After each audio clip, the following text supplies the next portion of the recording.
പേര് Indian union of Muslim league എന്നാണ്. രാജ്യം മുഴുവൻ ഈ യൂണിയൻ മുസ്ലിം ലീഗിൻ്റെ മുസ്ലിം വിഭാഗത്തിൻ്റെ യൂണിയൻ ഉണ്ടാക്കുമെന്നാണ് അവർ പറയുന്നത്. പക്ഷേ മതേതര ജനാധിപത്യവാദികളായ ജനവും പ്രത്യേകിച്ച് മുസ്ലിം സമുദായക്കാരിൽ ഭൂരിപക്ഷവും ഇന്ന് ഏറ്റവും കൂടുതൽ വെറുക്കുന്ന പാർട്ടി അത് മുസ്ലിം ലീഗ് തന്നെയാണ്. മുസ്ലിം ലീഗും ജമാഅത്തെ ഇസ്ലാമിയും പോപ്പുലർ ഫ്രണ്ടും ചേർന്ന് നടത്തുന്ന ശക്തമായ മത ധ്രുവീകരണം കേരള രാഷ്ട്രീയത്തിൽ ഉണ്ടാക്കുന്ന ആ ഡാമേജ് അത്ര വലുതാണ്. അതിലും വലുതാണ് മുസ്ലിം സമുദായത്തിനുള്ളിൽ അവരുണ്ടാക്കുന്ന വിഭാഗീയതെന്ന് ജനം മനസ്സിലാക്കി കഴിഞ്ഞു, സമുദായം മനസ്സിലാക്കി. പണ്ടൊക്കെ ഒരാൾ UDF വേദിയിൽ വന്നാൽ അത് മുസ്ലിം ലീഗിൻ്റെ പ്രതിനിധിയാണെന്ന് ആകും വ്യക്തമായി പറയുക. ഇന്നാകട്ടെ അത് മുസ്ലിം ലീഗാണോ, ജമാഅത്തെ ഇസ്ലാമിയാണോ, അതോ പോപ്പുലർ ഫ്രണ്ടാണോ, അതോ മറ്റേതെങ്കിലും മതമൗലികവാദ സംഘടനയുടെ ആണോ, ഇതൊന്നും തിരിച്ചറിയാനാകാത്ത ആകപ്പാടുള്ളൊരു വൃത്തികെട്ട രൂപം മാറ്റം.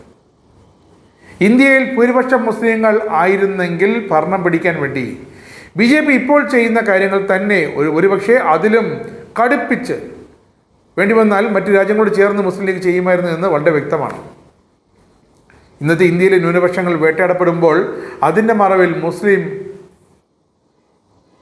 ഒരു ധ്രുവീകരണം നടത്തി വലിയ രാഷ്ട്രീയ പോരാട്ടമൊന്നും നടത്താതെ ഒരു അധികാരത്തിൽ മുസ്ലിങ്ങൾ മാത്രം ഒരു വിഭാഗത്തിൽ അങ്ങനെ അധികാരത്തിൻ്റെ പങ്കുപറ്റി നടക്കുന്ന ചെന്നായി കൂട്ടമാണ് അവരെന്ന് പറഞ്ഞാൽ ഒട്ടും സംശയമില്ല. പക്ഷേ അതിൻ്റെ പ്രത്യേകത അനുഭവിക്കാൻ പോകുന്നത് ആ സമുദായമാണെന്നതാണ് ഏറ്റവും കൂടുതൽ ദുഃഖകരം.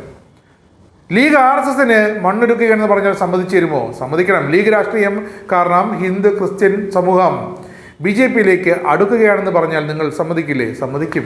ഒടുവിൽ മുസ്ലിങ്ങൾ ഒറ്റപ്പെടും, ഹിന്ദുക്കളും ക്രിസ്ത്യാനികളും ഒരുമിച്ചാകും. അങ്ങനെ വേണമെന്നാണ് ഈ ലീഗിൻ്റെ ഒരിത്. ഹിന്ദുത്വ രാഷ്ട്രീയത്തെ തടയാൻ ഇടത് രാഷ്ട്രീയം ഒരു സേഫ്റ്റി വാൽവായി ഇവിടെ കേരളത്തിൽ രാഷ്ട്രീയത്തിൽ പ്രവർത്തിക്കുമ്പോൾ ഇസ്ലാമിക രാഷ്ട്രത്തിന് വേണ്ടി കോൺഗ്രസും മാധ്യമങ്ങളും താരാട്ട് പാടുന്ന ഒരു കാഴ്ചയാണ് ഇപ്പോൾ കാണുന്നത്. മുസ്ലിം സമൂഹത്തെ RSS വിരുദ്ധ ചേരിയിൽ നിന്നും അടർത്തിയെടുത്ത് ഇവരുടെ മാർക്സിസ്റ്റ് വിരുദ്ധ ചേരിയിലേക്ക് അണിനിർത്താനാണ് ലീഗ് ശ്രമിക്കുന്നത്. ഇടതുപക്ഷം ഒന്നിടറിയാൽ ഹിന്ദുത്വം ഇവിടെ പടർന്ന് പന്തലിക്കും. ഇടതുപക്ഷം RSSനെതിരെ വന്ന് കൊമ്പ് കോർക്കുമ്പോൾ അവരെ പിന്നിൽ നിന്ന് കുത്താൻ മറ്റാരുമല്ല, അത് ലീഗിൻ്റെ രാഷ്ട്രീയ കളികൾ തന്നെ ഉണ്ടാകുമെന്നാണ് ഇപ്പോഴത്തെ സാഹചര്യങ്ങൾ വ്യക്തമാക്കുന്നത്.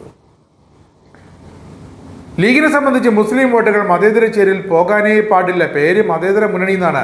ഇടതുപക്ഷം ശക്തമായാൽ ഹിന്ദുക്കളും മുസ്ലിങ്ങളും ഒരുപോലെ മതേതര ഇടതുപക്ഷ ചേരിയിൽ അണിനിരക്കും. അതിന് അവർ സമുദായം നോക്കില്ല, പാർട്ടി നോക്കി ഇടതുപക്ഷത്തേക്ക് പോകുമെന്ന് മുസ്ലിം ലീഗിനറിയാം. അതുകൊണ്ട് ലീഗിനുണ്ടാകുന്ന നഷ്ടം ഒരു നികത്താൻ, അത് ലാഭമാക്കിയെടുക്കാൻ ഉണ്ടാകുന്ന കച്ചവടം, ആ കച്ചവടം കത്തിവെക്കുന്നത് മലയാളത്തിൻ്റെ മതേതരത്വത്തിൻ്റെ കടക്കിൽ തന്നെയാണ്. അതുകൊണ്ട് തന്നെയാണ് പറയുന്നത് ജമാഅത്തെ ഇസ്ലാമിയെന്നോ പോപ്പുലർ ഫ്രണ്ടെന്നോ മറ്റ് ജിഹാദികളെന്നോ എന്നൊക്കെ മുസ്ലിം സമുദായത്തെ താറടിച്ച് കാട്ടുന്നവർ, വേർപിരിച്ച് കാട്ടുന്നവർ അത് മുസ്ലിം ലീഗിൻ്റെ നേതാക്കൾ തന്നെയാണ്. അല്ലാതെ സമുദായത്തെ വിഭജിച്ചാൽ മാത്രമേ അവർക്ക് രാഷ്ട്രീയ നേട്ടമുണ്ടാക്കാൻ കഴിയുള്ളൂ. സമുദായത്തെ വിഭജിക്കാതെ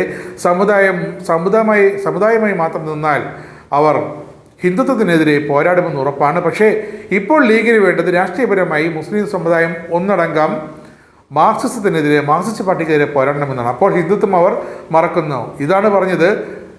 മനഃപൂർവ്വം മുസ്ലിം ലീഗ് മുസ്ലിം സമുദായത്തെ കൊണ്ട് RSSനുള്ളൊരു വഴി ഒരുക്കി കൊടുക്കുകയാണ് വീണ്ടും രാഷ്ട്രത്തിൽ. എന്തായാലും കേരളത്തിൽ ഈ തദ്ദേശ തെരഞ്ഞെടുപ്പിലും അടുത്ത നിയമസഭാ തെരഞ്ഞെടുപ്പിലും മുസ്ലിം ലീഗിൻ്റെ ഈ ചതി, ഇരട്ടത്താപ്പ്, ചെന്നായി കൂട്ടത്തിൻ്റെ ആ പ്രവൃത്തികൾ, ഇതൊക്കെ വളരെ വ്യക്തമായി തിരിച്ചറിഞ്ഞ് അതിനുള്ള തക്കതായ മറുപടി നൽകും എന്ന് മാത്രമാണ് പറയാനുള്ളത്.